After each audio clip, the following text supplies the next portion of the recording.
ჩვენთან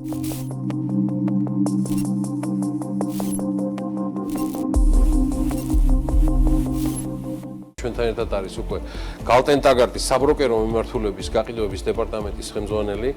მივესალმები ნიკა მაზანაშვილს, რომელიც ემზადება თავისი პრეზენტაციისთვის. ნიკა, დილამშვიდობისა და გისმენთ ყურადღებით. დილამშვიდობის, მივესალმები მაყურებელს. მოდით როგორც ყოველთვის დავიწყეთ ამერიკული ბირჟების მიმოხილვით. წინაკვირა საკმაოდ კარგი აღმოჩნდა ამერიკული ინდექსებისთვის.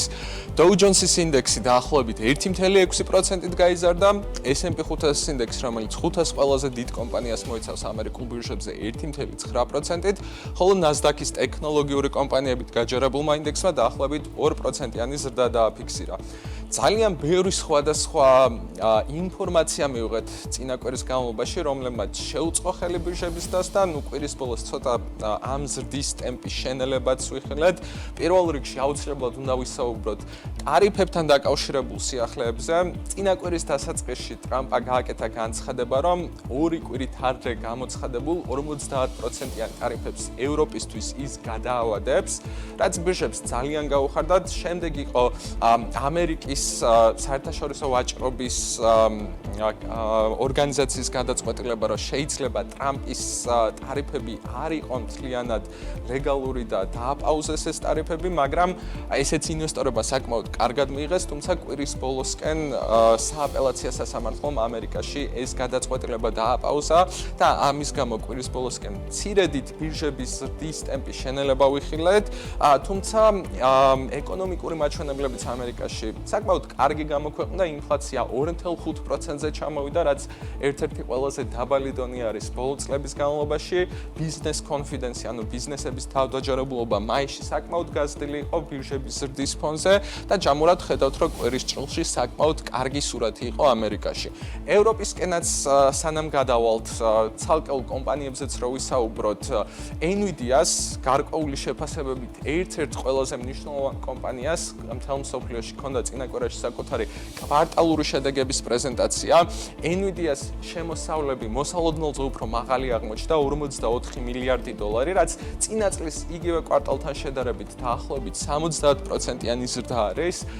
მოგება თითო აქციაზე მცირედით ჩამორჩებოდა ანალიტიკოსების მოლოდინებს, თუმცა Nvidia-ს გენერალურმა დირექტორმა ჯენსენმა საკმაოდ ოპტიმისტურად ილაპარაკა საკუთარი კომპანიის მომავალზე, რადგანაც ის ისევ თვლის, რომ ხელოვნური ინტელექტის მიმართულება ჯერ ისევ საწყის ეტაპებზეა, ძალიან ოპტიმისტურად უყურებს ხელოვნური ინტელექტის აგენტების განვითარებას, ანუ ეს უბრალოდ ჩატბოტები კი არ არიან, ეს არიან მოდელები, რომლებსაც შეიძლება პირდაპირ დაავალო ერთი საქმის თავიდან ბოლომდე გაკეთება და ამ მიმართულებით Nvidia აქტიურად მუშაობს. თვითონ კომპანიების ცალკეულ სეგმენტებს რო შევხედოთ, გეიმინგ ბიზნესში, დატა ცენტრების ბიზნესში, კომპიუტერული ჩიპების გაყიდვაში, პრაქტიკულად ყველა მიმართულებით საკმაოდ დიდი ზრდა ჰქონდა კომპანიას. შემდეგი კვარტლის შემოსავლებზე პროგნოზი მცირედით დაწია Nvidia-მ, რაც დაკავშირებულია იმასთან, რომ ჩინეთზე ახალი შეზღუდვები დაწესდა და დაახლოებით 8 მილიარდი $-ის შემოსავლების დაკარგვას ფიქრობს Nvidia. ჩინეთის მიმართულებით მათი პროგნოზი არის, რომ დაახლოებით 8 მილიარდი $-ის შემოსავალს ვერ მიიღებს ჩინეთიდან ამ შეზღუდვების დაწესების გამო, თუმცა ჯამურად მაინც საკმაოდ კარგი სურათი დაიხატა კომპანიისთვის და აქციების ფასი წინაკვირაში დაახლოებით 4%-ით გაიზარდა. საკმაოდ საინტერესო სიახლე იყო კომპანია Salesforce-ს. Salesforce არის ამერიკაში საკმაოდ ერთ-ერთი ყველაზე დიდი ბიზნესი, რომელიც სხვა ცალკეულ ბიზნესებს ეხმარება საკუთარი ბიზნესის მართვაში, მომხმარებლების მომსახურებაში, ინფორმაციის შენახვაში.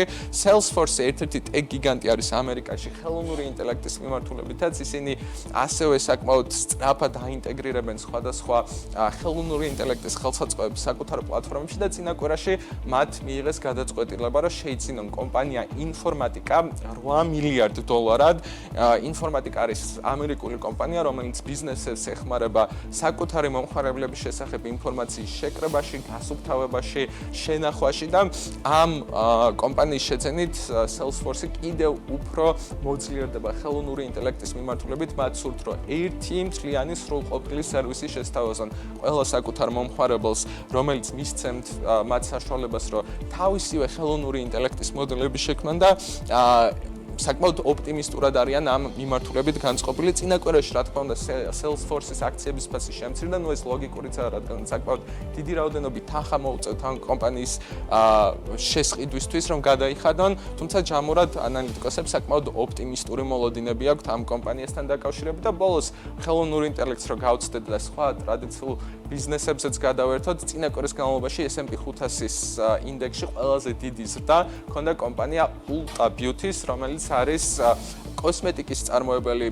კომპანია, მათ საკმაოდ კარგი კვარტალური შედეგები გამოაცხადეს, მოსალოდნელზე უკეთესი შემოსავლები, მოსალოდნელზე უკეთესი მოგება.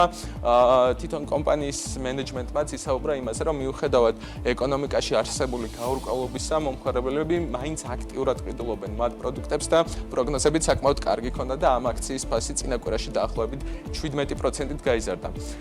ევროპასაც რო გადავიდეთ, ევროპაშიც საკმაოდ კარგი კვირა ვიხილეთ, STOXX 600 ინდექსი დაახლოებით 0.6%-ით იყო გასწრილი. ამავდროულად ცალკეული ინდექსები, მაგალითად იტალიის, საფრანგეთის, გერმანიის კიდევ უფრო მეტ ზრდას აფიქსირებენ.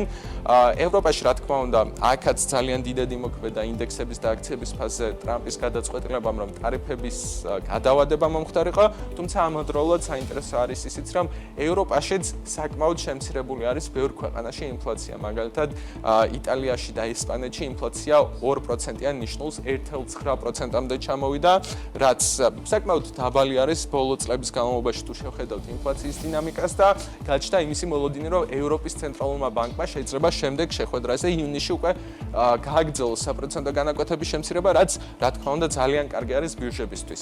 აზიისკენაც რო გადავიდეთ, იაპონიაშიც Nikkei ინდექსი დაახლოებით 2.2%-ით იყო გასწრილი. აქაც გვაქვს გარკვეული სიახლეები ტარიფების მიმართულებით. წინა კვირას გავრცელდა ინფორმაცია, რომ ხუთშაბათს ტრამპს და იაპონიის პრემიერ-მინისტრს საკმაოდ კონსტრუქციული ზარი ჰქონდათ ტარიფებთან დაკავშირებით და გარკვეულწილად გაჩნდა იმისი მოლოდინები, რომ საკმაოდ სწრაფად სურს ამ ორ ქვეყანას ახალი სავაჭრო შეთანხმების მიღწევა. რაც ასევე საკმაოდ კარგი აღმოჩნდა იაპონური ინდექსებისთვის და ბოლოს ჩინეთზეც რო ვისაუბროთ, ჩინურმა ინდექსებმაც შანხაის ინდექსმა, CSI ინდექსმა დაახლოებით 2%-იანი ზრდა დააფიქსირეს. ნუ რა თქმა უნდა, თავდაპირველად ტარიფების შესახებ გავრცელებულმა ინფორმაციამ ჩინეთზეც კარგად იმოქმედა, თუმცა ამავდროულად კვირის განმავლობაში მივიღეთ ინფორმაცია იმის შესახებ, რომ ჩინეთის მთავრობა დაახლოებით 70 მილიარდი დოლარის ასე ვთქვათ დახმარების პროგრამის გამოცხადებას აპირებს გარკვეული ინდუსტრიების მიმართულებით, მათ შორის ხელოვნური ინტელექტი, დიჯიტალიზაცია, ინფრასტრუქტურა და ესეც ინვესტორებმა საკმაოდ კარგად მიიღეს და როგორც ხედავთ, ჩინური ინდექსებიც გაზრდილი იყო. და ბოლოს უკვე მიმდინარე კვირასაც რო შევეხოთ, ინვესტორებისთვის ალბათ ერთ-ერთი ყველაზე საინტერესო ეკონომიკური მაჩვენებელი, რომელიც მიმდინარე კვირაში გამოქვეყნდება, იქნება დასაქმების სტატისტიკა. ეს ინფორმაცია პარასკევს გამოვა და გავიგებთ ამერიკაში რამდენი სამუშაო ადგილი შეიქმნა და ამავდროულად რამდენიმე საინტერესო კომპანიასაც ექნება საკუთარი კვარტალური შედეგების პრეზენტაცია, მათ შორის მაგალითად დღეს იქნება ისეთი კომპანია, როგორც არის CrowdStrike, ერთ-ერთი ყველაზე დიდი მოთამაშე კიბერუსაფრთხოების მიმართულებით, Dollar General და HP, ხვალ საკუთარ შედეგებს გამოაცხადებენ ისეთი კომპანიები, როგორც არის Dollar.Tree და Broadcom. Broadcom Nvidia შემდეგ ერთ-ერთი ყველაზე დიდი მოთამაშე არის კომპიუტერული ჩიპების მიმართულებით და კვირას დაასრულებს ისეთი კომპანია, როგორც არის Lululemon. მადლობა, რომ იყავით ჩვენთან ერთად და მიმოიხილე, როგორც გასული კვირა, ასევე დაგვიანონსე თუ რას ველით მიმდინარე კვირაში. მადლობა ნიკა მაზანაშვილს, გალტენდაგარდეს საბროკერო მიმართულების გაყიდვების დეპარტამენტის ხელმძღვანელი იყო ჩვენთან ერთად.